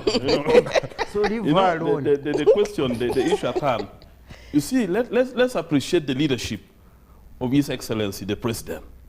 He is here for a purpose. Let me tell you, all those who have been trying to come, they have never been appreciating the the value of reconciliation. They were only coming on revenge. You will see, we will do this, we will. So anyone who is to come to take over in the next transition or the case should be someone who should be, the one who should actually value reconciliation. Everyone, actually, from all corners in this, people are bleeding internally. And without reconciliation, the future of this country is doomed. So should that be part of the agenda of the 11th Parliament? Exactly. Okay, let me bring in Captain Francis Babu. Captain, when you look at the quality of debate in this House, how can we foster constructive dialogue and also foster quality of debate on plenary, especially to see that people are represented well, appropriation happens well, but also oversight happens well? Yeah, thank you very much. First and foremost, I'd like to thank you. I was hearing what the others were saying. I think we have wasted so much time on behavioral behavior of our people. The moral decadence in this country has definitely gone down. Everybody knows that. It is very low. The ebb is rather low. Now, it is not only Parliament, it's throughout, including government itself. Now, including the university. People's morals have completely changed. But remember, our population has also increased. Then our young people are losing culture. We're losing our culture. Culture had a lot of things that controlled us. For example, even the burials. You've just seen one case in court. Culture again. When we are born, you're born in a cultural environment. Your culture takes you to a particular religion. So there's a religious environment. When you go to school, you get education. Now, all this put together, combined together, brings somebody up. That is why some of us, unlike others, we do not believe in credentialisms only. There is a tendency to believe in credentialism. I want today to tell you that we've had professors in leadership who have done terribly bad. I'm being very honest. That's why you need experience. And one of the best parliamentarians in the old British Parliament was a man called Churchill, Winston Churchill. Give you an example. A man during the Second World War was arrested for having abused the Prime Minister, that he was a fool. The man was arrested. They went to the House of Commons and the Prime Minister was vilified.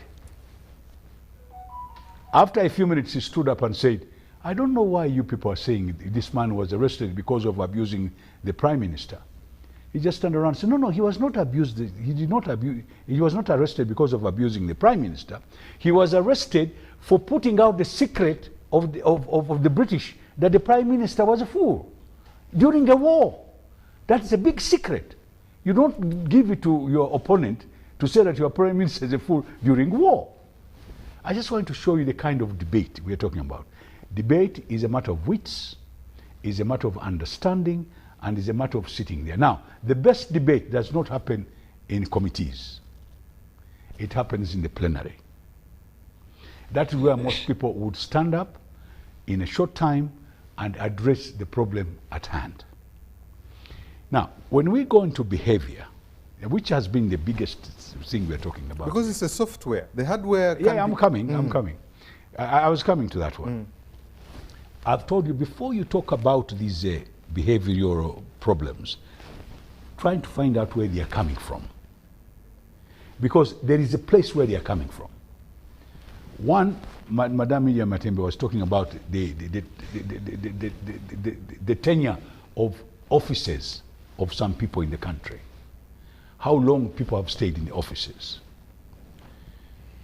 Another problem that we are having is what people don't want to talk about is a word that has crept into our society, something called corruption. Then there is another problem, is that nobody wants to speak the truth, that when there is competition, in multi-party setting, competition brings out a lot of traits in people. Even when they are running, even when they are in class, are doing exams. Other people even cheat during that time. Now this competition, which the people have put up, the stakes are very high. And people tend to do these things in a different way. One people comes and try to convince the people to give them votes. Another one uses money to get votes. Others uses propaganda to get the votes. Others reach the point of beating. Or stealing. And even others use violence. Now, all these behaviors, as somebody was putting on, in the third country like ours, like I told you earlier on, we need to find ways and means of a very good civic education. Starting with our young people. But today, did you know that our kids in primary and secondary, when they are electing their prefects, they take sweets and sodas to their brethren in class. And money. Then you have our children on the street. Instead of being in PLE, the PLE is being done on streets begging money. So we have a very big problem in terms of morals. What do? How do you give kids sweets to go to bribe others to be elected as a prefect? Instead of being done by the parents. Yes, I know. I'm just what I'm trying.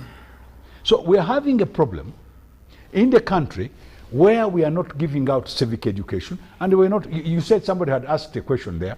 If you remind me what it is. Yes, the person asked that between you and Honorable Matembe, why did you get into Parliament, and what was the wit that got you there? Well, in my case, it's slightly different. I went through a different line. I did engineering, then I did piloting. In all my schools, I was always elected a leader in the student unions. When I came here, for some reason, when they brought a new system, I went to an RC1 election. As a councillor. Yeah, RC1 at All Saints Church, and I was elected because our predecessor, the chairman, had stolen sugar. So I was elected. And this was at Nakasero. In fact, I remember the people who elected me were all these big civil servants, including the late Muteveri. In the afternoon, I was elected at RC2. I was just being pushed. I did not even stand. They just proposed my name. And I remember, we used to speak for 5 minutes. But the 5 minutes I spoke, I was elected. No money, nothing. Then the following week, we went to City Council. In fact, Matembe also was there. I've been with her since that time. When I was elected secretary for That's mass right. mobilization Yes. and So we were elected. Eventually we became councillors. And then I was elected to go to Parliament after Visit Flora came out. And then I also went to Parliament. We went to the NRC. Now that is how some of us went. Not that we stood to become politicians. It was by accident. And this is where I'm now coming to what Africans used to do. Before these white men came here, we had leaders. And we had leaders from the level of chiefdoms to kingdoms. They never went to any university. They never went to any university. And I want to say something else. Do you know what they used to do? The crown prince in most of these places never stayed in the palace when he was born. he would be taken to a local home to be trained. Be nurtured. Did you know that not only that, when they wanted to choose a Muluka chief, they would go to the families in that Muluka and they would look for a family that has got good children. And one of them would become the chief. But look at the chiefs who are running PDM. Where are they coming from? They don't even know the locals. So, even the way they used to look for leadership, they used to go out there and look for leaders. Do we look for leaders? No. Somebody comes from a window market and says, I want to be a member of parliament. So we are having a problem even in electing our leaders. One time I said, we need a leadership drive. Where if you went to Matembe's constituency, if you ask her today, how many families she knows that has got good people, you'll be very surprised. And the people who are able to be leaders, they don't come out begging. You either know they are leaders or you don't. And they're there. Okay. In 45 million people of Uganda, we have good leaders.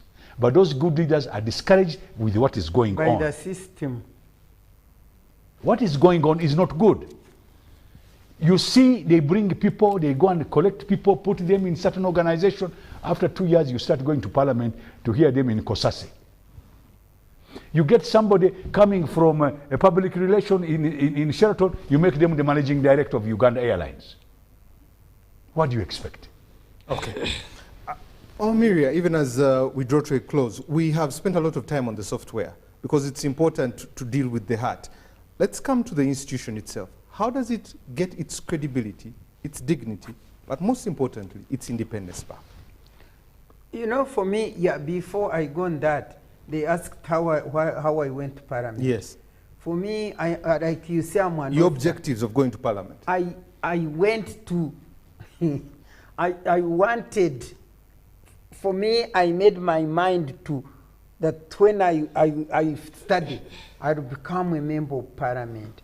When I studied the British parliamentary history, following my desire to become a lawyer, to talk and plead for the suffering women and girls, from my lived experience of discrimination and injustice in our village. So I had always dreamt of a day I will stand in the village, not even any other platform, and call women and men and say, come, we are cheated. I mean men, women and girls. Come, we are cheated, let's resist. Me, I started resistance long ago, when I was 8 years. That's why I continue to resist injustice and unfairness and discrimination, because I believe that is God's purpose for my life. For me, whatever I had dreamed of as a child, I came to realize. So, when I went to parliament, I started like Babu. LOC 1, then LOC 2, then I was the first and moreover the only woman in the original RCs to be a vice chairperson of a division. Yes. I was vice chairperson of Nakawa division before I got into Secretary for Mass Mobilization, Kampala district. And all that was driving me, speaking for the women, against injustice, against discrimination, against, but unfairness generally.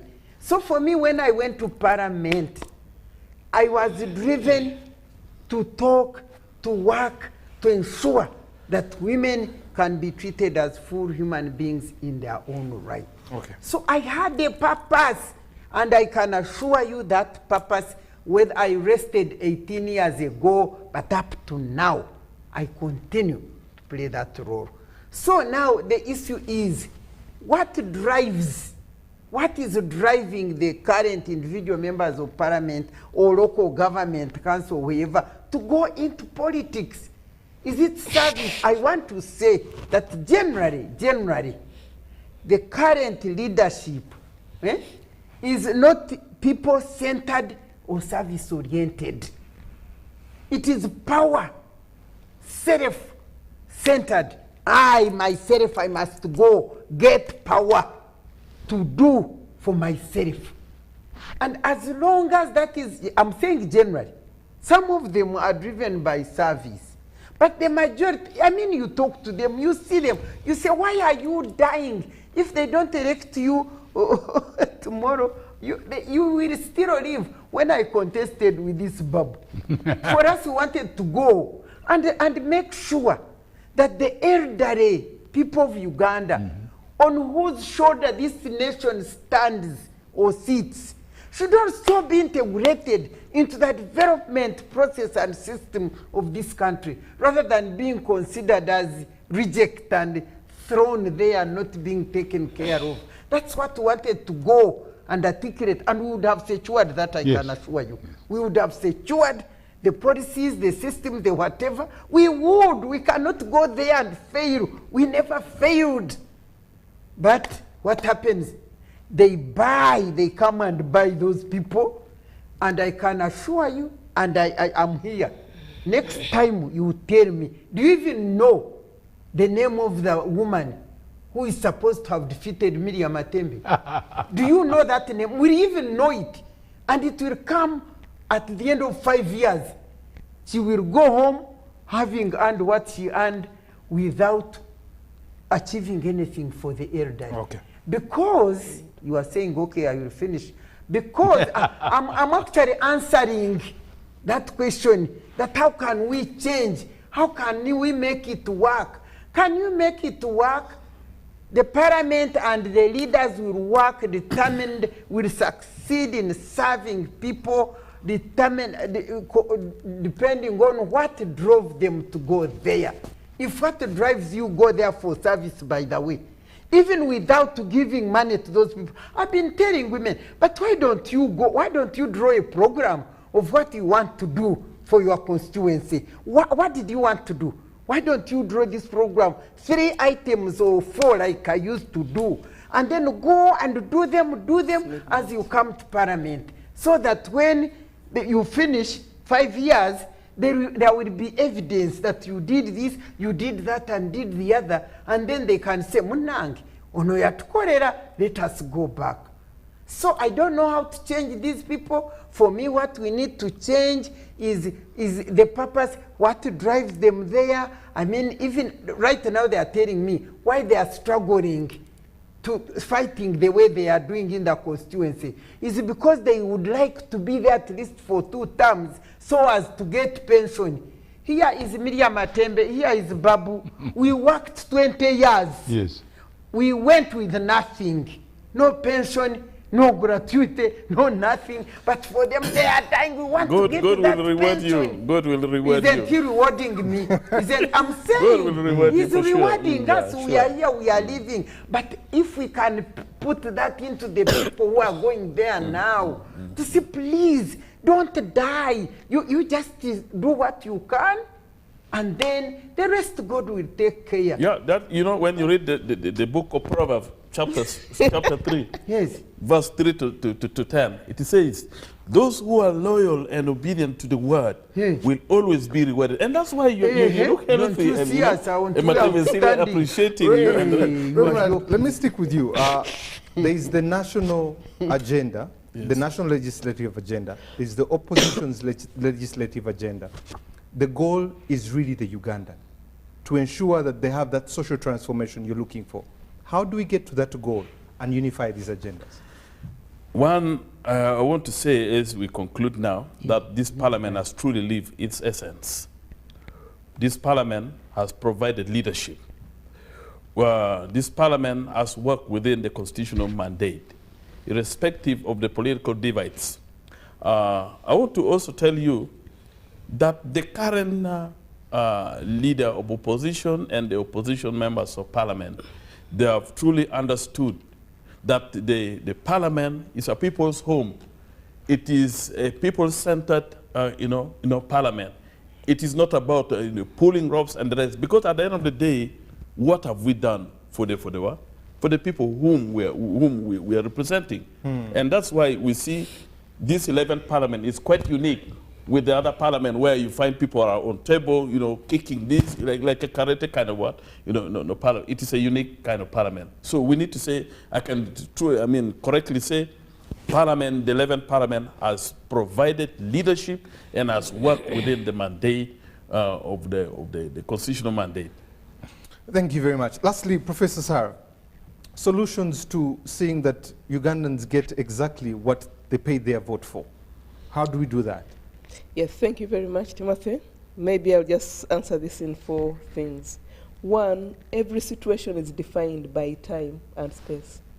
It's defined by history and context. So a lot of what we are seeing in what goes in Parliament is very much defined by the change in the context and the change in the times. So maybe that's why they are different from what we were or what some of us were. So we need to change the context so that people will learn to vote value. Part of the context we have said, some of the things are, for example, consulting more. Most of our MPs have left us because we've become a burden to them because of how the relationship was constructed. So more consultations. In the past, we used to be told that if your MPs don't come to you, you go to them. I've proven that to be a very difficult thing. You'll even look for them in the corridors of Parliament. It's difficult to catch them. So they need to come and consult more. Then, of course, there's that aspect of rule of law. I think rule of law is very, very important. There are many times we imagine things, and we think things should be the way we imagine them. But what are the laws governing that particular thing? For example, you said you censored someone, and then you forwarded the person. That's what the law says. So if the person hasn't been censored, it doesn't mean there's any problem until the one who is supposed to deal with that deals with it. If that person also decides not to deal with it, again, there's no law broken, because that's how the law is. So sometimes we complain of things, but it is also how the systems are set. Many times we've taken people to court, and we are sure this is the person who did the thing. And the judges say, sorry, your evidence was not enough. So you eat humble pie and go, and sometimes you go even with costs. So we have to learn we have to observe rule of law. And if the laws don't serve us, we need to change them. And lastly, and I'm very happy that of the different laws and bills that were passed, was one to do with museums. Why is this very important to me? As Ugandans, we are complaining about moral degeneration. We are talking about foreign behaviors which are not very, very good. We are wondering where things went wrong. And indeed, we all refer to the past. But of course, as I said, time and space change a lot of things. And of course, that has also changed in the way our homes are organized, in the way our extended families are organized. So why is a museum important? It becomes a point of reference for where we came from. One of the reasons the blacks were enslaved for a long time and were ridiculed in their enslavement was that Negroes don't have a history. That's why when they came out of slavery, they embarked on building museums, on doing historical collections. I've had an opportunity to live out of the country, and if you ever go to museums out of this country, especially in Europe, one thing which captures you is the number of school children who go through those museums every day. Part of the class is to go to the museum to see how this society was at time X and how it has changed. And through that, they learn. They may be coming from broken families, they may be having so many challenges in the community, but at least they know their history and they know where they're coming from. And that is very, very important. I know many times when they launch the Science Week out of this country, like in the UK and other countries in Europe, National Science Weeks or month are launched from museums, because that shows how things started and moved, whether you're celebrating steamships or you're celebrating planes or you're celebrating medicine or scientific inventions like Dolly the ship. The museum is a very important aspect. So I'm very happy that of the 23 bills that were passed by the 11th Parliament, there's one on museums, because it becomes an anchor. It provides a point of return. And even if our families may have changed with time and space, but at least when people go back, they will see. And it has been so sad that for the last how many years, the museum our National Museum doesn't have much. It shows films some of the times. But I think let us take this thing very important, because when we're talking about local content, a museum informs local content. It informs our cultural bearing. It gives us a history of where we are going. So in short, that's what I can say. Your question was, what do we need to do to, first of all, know where we are coming from and know where we are going? So that will help us to stop lamenting about cultural degeneration or moral degeneration. It will give us a spirit as a people. But practically, MPs need to consult more. They need to be given capacity to do their work as MPs more. And and also let us learn to observe the rule of law. Thank you. Thank you very much. Let me read some feedback that has come through. Good evening, Timothy. I'm Amos. The truth be told, Parliament is just increasing public expenditure that people on ground can suffer due to inflation. Saying people like Dr. Matembe and the panel there is going beyond and extremes to talk about it. Moral decadence in this country and our Parliament is at the peak. We're having MPs who have no authority, just censure members and members to disobey the voice of the MPs, and it happens most of the MPs. Okay, thank you, Timothy, for the show. Greetings to the veterans there, Honorable Miriam Matembe, Captain Francis Babu, particularly also Professor Sarah MKOE. I don't know about that one, but the truth of the matter is that the 11th Parliament has tried to perform and deliver to this hungry population. Finally, Julius from Munyonyo says, I remember the day Professor Latigo, Agria Wari, Miriam Matembe, these MPs were representing the entire country. Up to now, I still do not know the constituents of Mama Miriam, but I remember her representing Ugandans in the Parliament there. Thank you very much. I see messages from Juba, some from Gulu, others thanking the Reverend Father from Laro in Peche there. Thank you very much. But we'll end it with a quote that was made by Captain Francis Babu. He said then, great people discuss ideas. Yeah. Ordinary people discuss events. Small minds discuss personalities. From us to you, good morning. Good morning. Was this from first?